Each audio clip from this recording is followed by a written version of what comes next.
Fala pessoal, beleza? Mais um fechamento de mercado no ar, meu nome é Rafael.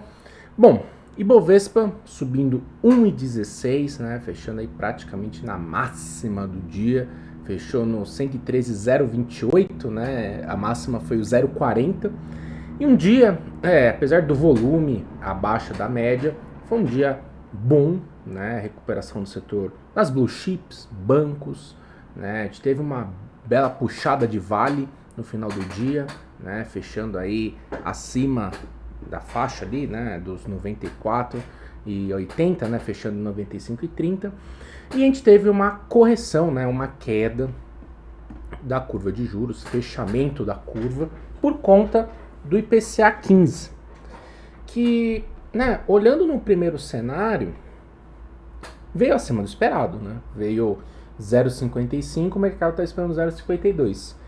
Por conta, né, dos 9 segmentos que são acompanhados, todos tiveram alta. Destaque para alimentação e transporte, né, que teve uma pressão importante desse lado. Mas alimentação e transporte são ligados às commodities, né, basicamente.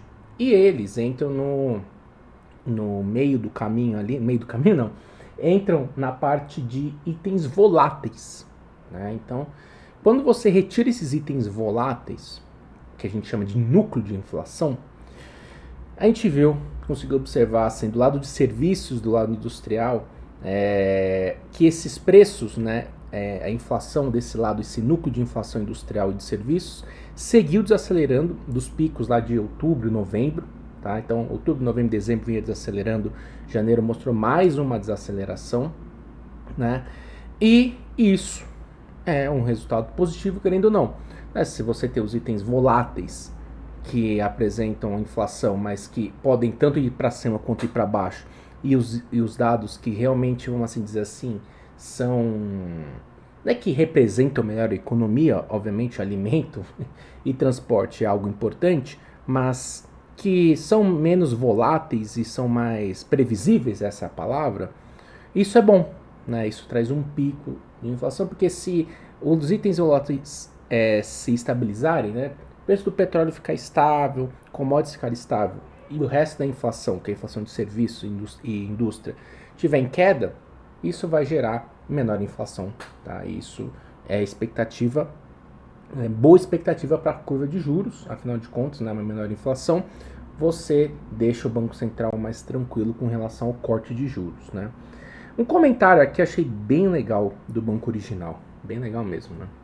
Vou ler aqui para vocês. No geral, entendemos que o desenvolvimento, que o desempenho dos núcleos conversa com a nossa visão que o IPCA terá 2 atos este ano. Lembrando que o IPCA 15 é a prévia do IPCA e o IPCA sai daqui a 2 semanas.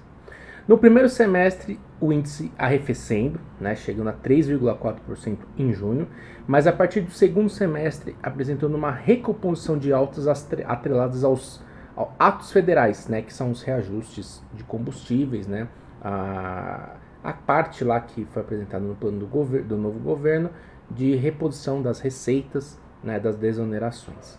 E é bem interessante observar isso, que a gente pode ter, né, 2 mundos em relação à economia, ainda mais, né, tem aquela questão do fiscal, que é bastante importante de acompanhar.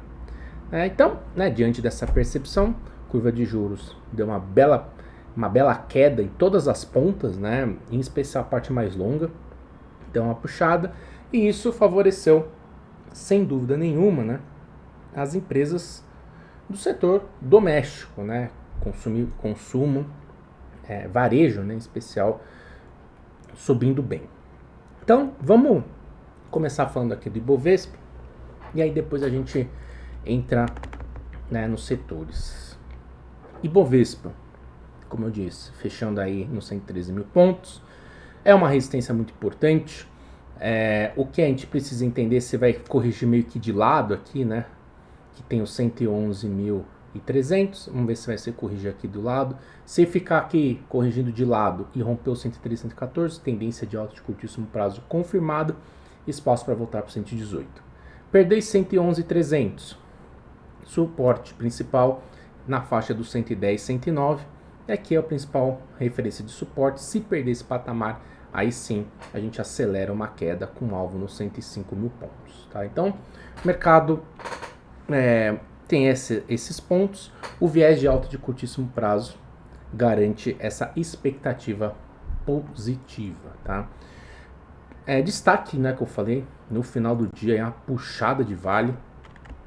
Papel fechando acima da última resistência, né, acima desses 94,60. Então, nós temos aí mais um topo rompido, querendo ou não, né? Que é essa máxima aqui, ó, 94,50, arredondar aqui, né? Fechou acima e tem espaço para máxima histórica, né? A máxima histórica é o 98,11, né? Não é 18 não, 98,11, tá? Então, espaço para atingir esse patamar. Estamos numa referência de resistência muito importante, que é o topo de 2021, topo de 2022, mas enquanto está em tendência de alta, o papel segue firme e forte. O que não pode acontecer é perder essa região dos 90, ou seja, se consolidar abaixo da média móvel de 21. Que se isso acontecer, aí de fato o papel abre caminho para uma correção mais forte. Tá? Petrobras encontrou força vendedora na faixa dos R$27. Se você quiser fazer uma parcial, deixando para trás a mínima do candle sem problemas nenhum, uma queda maior só abaixo dos R$23. Tá? Então, por enquanto está tranquilo, uma correção natural. Então, como eu disse, setor de varejo foi destaque. E o que chamou mais atenção, Magazine Luiza. A empresa ganhou, né, entre aspas, vamos dizer, ganhou na loteria, porque não tinha nenhum trigger importante para a empresa, vendas, tudo isso estava com diversos problemas, e aí ela ganhou um gatilho muito importante, que foi a quebra da Americanas. Então o que você tinha de concorrência, você tira um grande concorrente da frente. Isso, querendo ou não, ajuda uma empresa, e comparado a Via Varejo, né, a Magazine Luiza está muito melhor nas pernas, né, de questão de caixa, entre outras coisas. Né. Então, assim, a empresa capitalizando o mercado, os investidores, né, o mercado colocando aí na conta que a empresa vai ganhar market share, e a empresa, estava num caminho, uma forte queda, não tinha nenhum gatilho para frente, papel que está chutado, o papel caiu 2021 caiu 70, 2022 caiu 60, então, uma recuperação. A questão é que o papel voltou para um ponto de resistência bem importante. Essa faixa aqui do 4,40, 4,30, 4,40, que é o gap, né? Quando abriu esse gap, foi quando o papel acelerou a queda até aqui, até os 2,40, né? Então, aqui é um ponto de resistência importante, vale a pena ficar de olho aqui se você quiser fazer algum tipo de parcial. Pode ser uma alternativa interessante, tá? E do outro lado, destaque de queda para a IRB, a empresa apresentou um resultado que, né, os dados ali que projetam um quarto trimestre ruim, perdeu R$1, né, que era um suporte importante, mas por enquanto, acima do 0,80, ainda vive essa perna de alta de curtíssimo prazo. Mas a expectativa é negativa, tendência de baixa, perdeu um suporte importante, espaço para voltar para esse 0,80, 0,81. Beleza? Então, Ibovespa numa resistência importante. Amanhã é feriado em São Paulo, mas a bolsa seguirá aberta. Tá bom? Grande abraço e até mais.